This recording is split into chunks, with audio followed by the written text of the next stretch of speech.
बिस्मिल्लाहिर्रहमानिर्रहीम। अस्सलाम वालेकुम। कैसे हैं आप सब? उम्मीद करती हूँ सब खैरियत से होंगे। आज मैं आपके साथ शेयर करूँगी बेहतरीन और शानदार अंडे आलू मटर के सालन की रेसिपी, जिसको बनाना बहुत ही आसान है।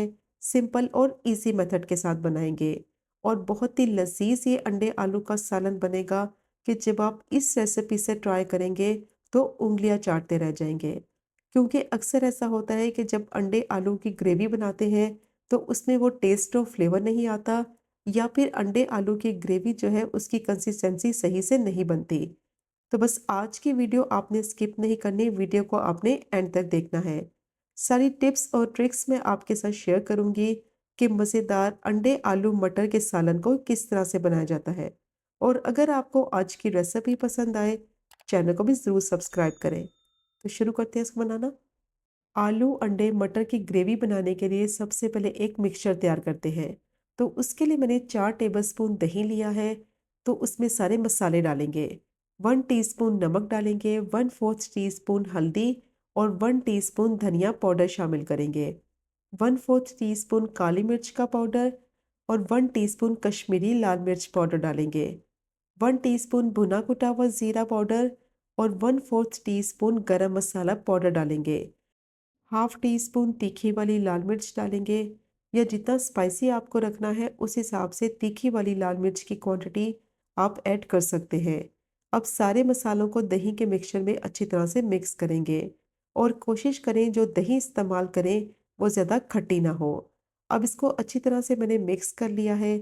बहुत ही मज़ेदार दही का मिक्सचर तैयार हो गया है, जो कि आगे जाके ग्रेवी में इस्तेमाल करेंगे। अब इसको साइड पे रखेंगे। अब मैंने पैन ले लिया है, उसमें डालेंगे आधा कप ऑयल। और जैसे ही ऑयल थोड़ा सा गर्म हो जाएगा तो इसमें कुछ साबुत गरम मसाले डालेंगे। 2 दालचीनी के टुकड़े, 3 से 4 लौंग, 6 से 7 साबुत काली मिर्च और 1 टीस्पून जीरा। इनको क्रैकल हो जाने तक फ्राई कर लेंगे मीडियम टू लो फ्लेम पे, कि अच्छी सी गरम मसालों में से खुशबू आने लगे।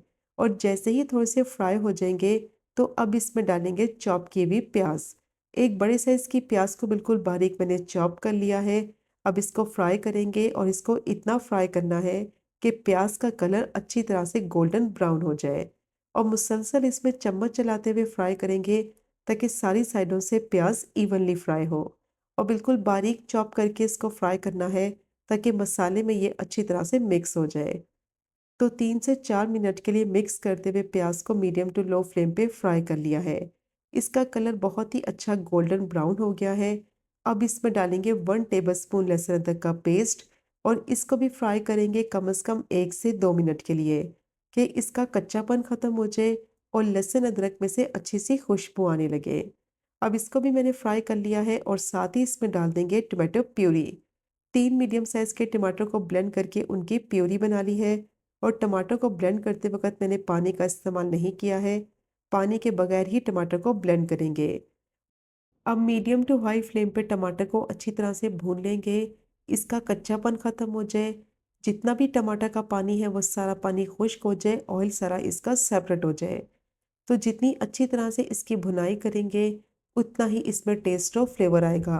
क्योंकि अगर टमाटर को सही से नहीं भूनेंगे इसका कच्चापन रह जाएगा, जिसकी वजह से मसाले का टेस्ट खराब हो जाएगा। तो 6 से 7 मिनट के लिए मीडियम टू हाई फ्लेम पे टमाटर को भून लिया है। पानी सारा इसका खुश्क हो गया है, ऑयल सारा इसका सेपरेट हो गया है। तो इस पॉइंट पे जो दही का मिक्सचर रेडी करके रखा था वो सारा मिक्सचर इसमें ऐड कर देंगे। अब दही के मिक्सचर को टमाटर के साथ अच्छी तरह से भूनेंगे और फ्लेम को मीडियम टू हाई ही रखेंगे और इसको तब तक भूनेंगे कि दही का मिक्सचर का जितना भी पानी निकलेगा वो सारा पानी खुश्क हो जाए। क्योंकि दही जैसे ही पकने लगेगा तो इसका काफ़ी पानी रिलीज होगा। तो मीडियम टू हाई फ्लेम पे भूनते हुए इसको इतना पकाएंगे कि सारा दही का पानी खुश्क हो जाए और मसालों का कच्चापन ख़त्म हो जाए। तो तकरीबन 6 से 7 मिनट के लिए मीडियम टू हाई फ्लेम पे मसाले को भून लिया है। ऑयल सारा इसका सेपरेट हो गया है, दही का सारा पानी खुश्क हो गया है और मसाले में से बहुत ही ज़बरदस्त खुशबू आ रही है। तो इस पॉइंट पर इसमें ऐड करेंगे आलू। 2 मीडियम साइज़ के मैंने आलू लिए हैं और आलू को मैंने स्क्वायर शेप में काट लिया है। 1 कप इसमें मटर डालेंगे। अब दोनों सब्जियों को अच्छी तरह से भूनेंगे मसाले के साथ, कि इनका कच्चापन ख़त्म हो जाए और मसाले का फ्लेवर सब्जियों में आ जाए। इस पॉइंट पर आपने ज़्यादा जल्दी नहीं करनी, तकरीबन 6 से 7 मिनट के लिए मीडियम टू लो फ्लेम पे अच्छी तरह से इसको भूनेंगे, ताकि सब्जियों का कच्चापन ख़त्म हो जाए और मसाले का बहुत ही अच्छा फ्लेवर सब्जियों में आ जाए। तो बहुत ही मज़ेदार ये ग्रेवी बनकर तैयार होगी। अब तकरीबन 6 से 7 मिनट के लिए इसको मैंने भून लिया है, ऑयल सारा इसका सेपरेट हो गया है। तो अब इसमें पानी डालेंगे और पानी की क्वांटिटी उतनी डालेंगे जिसमें मटर और आलू भी गल जाए और परफेक्ट कंसिस्टेंसी के साथ इसका शोरबा भी रेडी हो जाए। तो 1.5 कप मैंने इसमें पानी ऐड किया है। पानी डालकर अच्छी तरह से इसको मिक्स करेंगे। और अगर आपने शोरबा थोड़ा पतला रखना है तो पानी की क्वांटिटी आप अपने हिसाब से भी ऐड कर सकते हैं। अब इसको मैंने मिक्स कर लिया है, कवर कर देंगे और तकरीबन 10 से 12 मिनट के लिए लो फ्लेम पे इसको पकने देंगे, ताकि मटर और आलू भी गल जाए और शोरबा भी इसका परफेक्ट कंसिस्टेंसी के साथ रेडी हो जाए। 12 मिनट हो गए थे इसको पकते हुए, अब इसको चेक कर लेते हैं।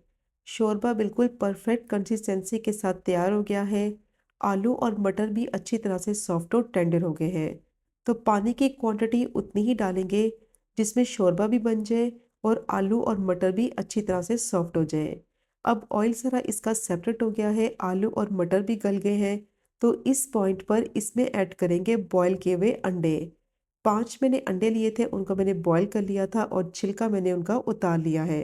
अब अंडों को अच्छी तरह से शोरबे में मिक्स करेंगे, फ्लेम को मीडियम टू लो कर देंगे और कवर करके दोबारा से 5 मिनट इसको पका लेंगे, ताकि अंडों के अंदर तक अच्छी तरह से फ्लेवर शोरबे का एब्जॉर्ब हो जाए।